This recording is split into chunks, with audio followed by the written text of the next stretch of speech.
zoom in to the picture.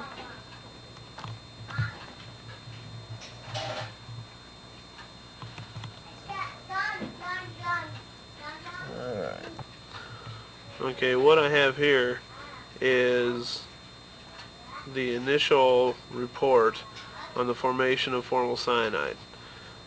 Formal cyanide is a compound that's been studied for many years and in detail in the last few years.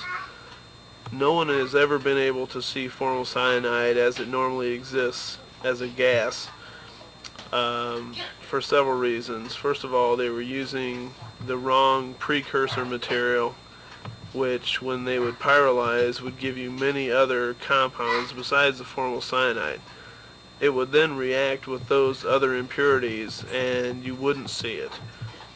What we've been able to do is find out the exact compound to use, which will yield pure formal cyanide. The compound we use is called cinnamyl oxyacetonitrile. It has the structure of this compound up here. When we take this compound, it's a liquid, we preheat it at 70 degrees Celsius to get it to vaporize. We then take the vapors and pass it through a small furnace, which is 1,472 degrees Fahrenheit. It breaks apart into two molecules. One is allobenzene, which can easily be removed by ice water temperatures because allobenzene prefers to be a liquid at room temperature. Formal cyanide, however, then passes through the ice water trap and is seen in the optical cell with a diode laser system. What we have here, this is an infrared spectrum, low resolution infrared spectrum of formal cyanide in the gas phase. I've labeled all the different absorption bands and what their different frequencies are. What each one of them basically is a stretching or bending frequency of the molecule.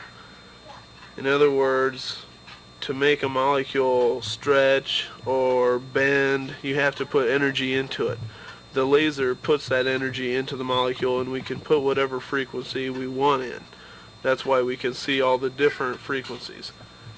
By studying these frequencies with high resolution laser experiments, we can then determine actual bond lengths, bond angles, the different energy levels of the compound, and find out if there's any interesting structural properties of the compound.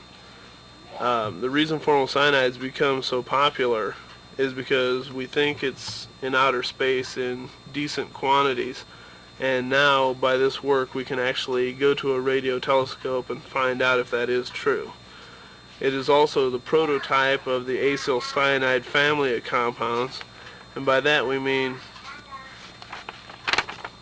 this is the carbonyl group, the C double bond O, and this is cyano group, C triple bond N.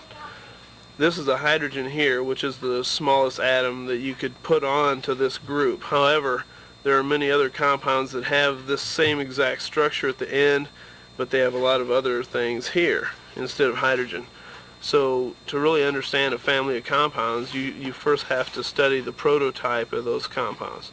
This is the prototype, which makes it very interesting to scientists, at least chemists and physicists. What we've found, besides being able to make this pure, we've also found that the compound is much more stable than originally thought. Previous work suggests that the compound will decompose naturally. Its half-life would be 30 minutes. We found out that we've got a half-life of over 40 hours.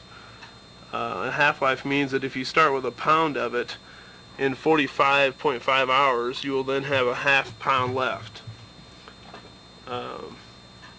So the stability of this is much greater than originally expected, which means that if it is in outer space, there's going to be a lot more of it than they originally thought. So it may have quite a bit of importance as to why is it there, how is it being formed, and what is it reacting with and forming. So we don't really know how important of a discovery this is yet, but it is very relevant. And this paper that you're seeing here has been mailed to a magazine or a journal called the American Chemical Society Journal. It is read throughout the world by chemists and physicists, things like that. But right here, this is March 12th, 91. This is brand new information that scientists throughout the world don't even know yet. People and countries that have been working on this include France, and the countries that have been working on this compound include France, Germany, and the United States. Germany, as far back as in Hitler's era, he wanted some of his scientists to make this compound to use to gas the Jewish people. At least that's what the word is. They were unable to do it. Recently in France, they were trying to make the compound also. For what reasons, I'm not exactly sure. They were basically unsuccessful. And as far as anyone knows, this is the first time it's ever been done. So it's probably one of the best pieces of work I've done so far. And that's basically all I got to say about it. Give the date so you can... March 12th, 1991. All right. Before it's being printed in the journal.